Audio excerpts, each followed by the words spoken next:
Oh guys, you want to see one of the best magic tricks you'll ever see and then learn how to do it?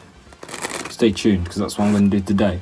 I'm going to show you the trick, teach you the trick, and then give you some tips on how to perform it. Card selected at random. This one here, the red joker. And I'll just leave that there. We'll cut it into the middle. Snap the fingers, wave, and the card changes colour to blue. Isn't that amazing?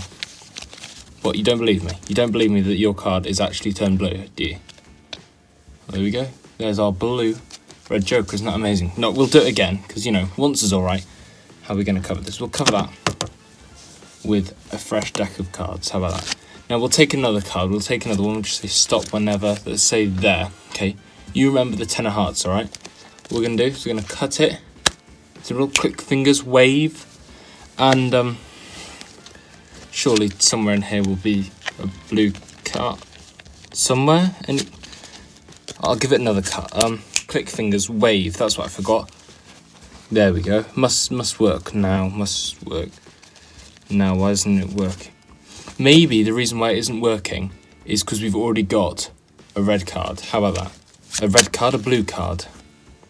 A blue card already out here. The 10 of hearts. That was your card, and that's the performance. Now I guess it's time to teach you how to do it. And what we'll do is I will show you the two cards you got here.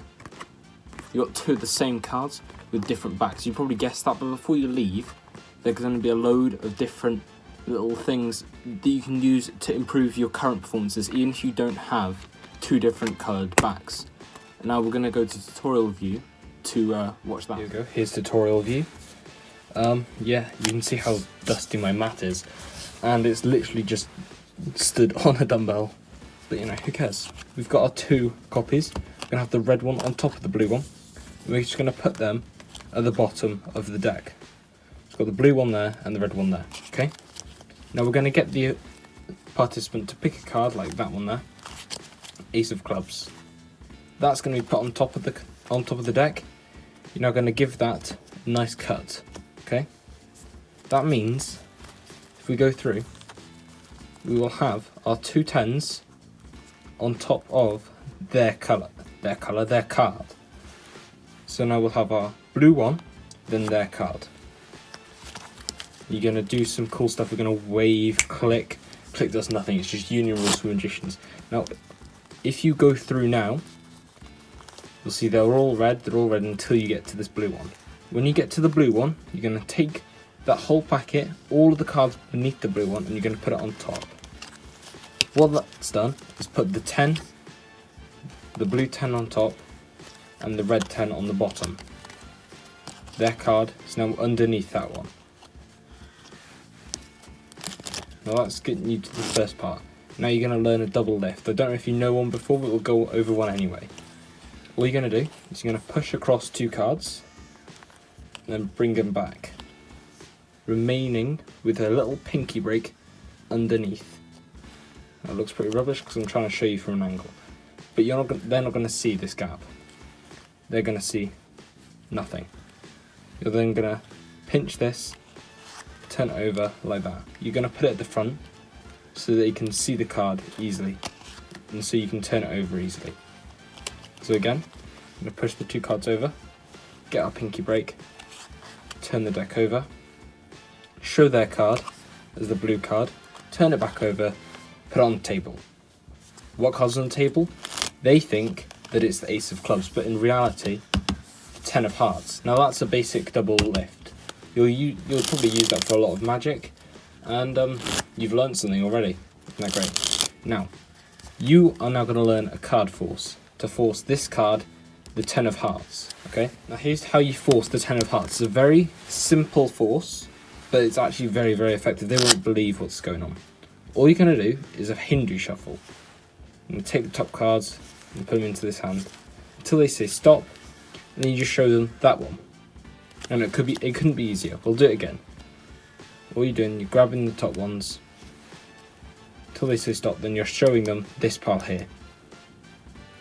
You put that on top, click your fingers, do the magic wave, all that, and it hasn't worked, hasn't changed colour. You have to pretend to be shocked. You might do another wave, you might do a cut, click your fingers, all of that. But you want to make it seem as though you failed. I know it's counterintuitive, but that'll make the final turnover at the end really, really incredible. Trust me, I've had the best reactions from this trick. I'm just going to teach you a few ways of improving your performance a bit. Because you've got your basics down, I'm sure, and if you rewatch it, maybe even once, you'll be probably an expert at it. You'll probably do better at it than I do. But what you can do is very simple. When you pretend to get it wrong, say you got your blue card down, and you're looking through, rather than going, oh no, or how about this? Just go blank. Just pretend to go blank, as if you don't actually know what you're going to do next. And then when you actually end up revealing, it's even more impressive because they think that you've forgotten what you're doing. They're thinking, oh my, he's failed or she's failed. They failed. What are they going to do? You never know. Another thing you can do is you could make it a little more flourishy with the cuts if you wanted. You could add a bit of a spring maybe.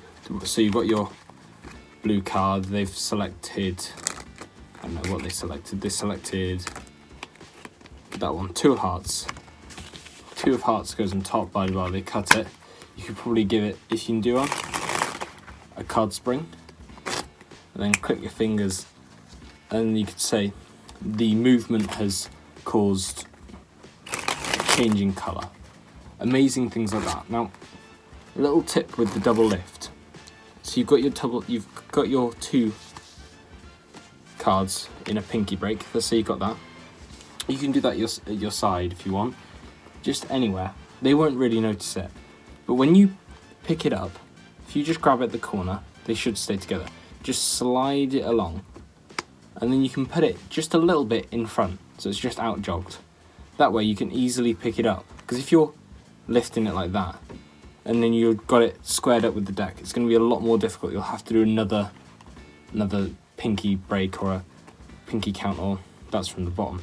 But another way of causing the turnover, which makes it a lot more difficult for you. So keep it easy. Flip it over. You can even keep a pinky break under that, and you can turn it around.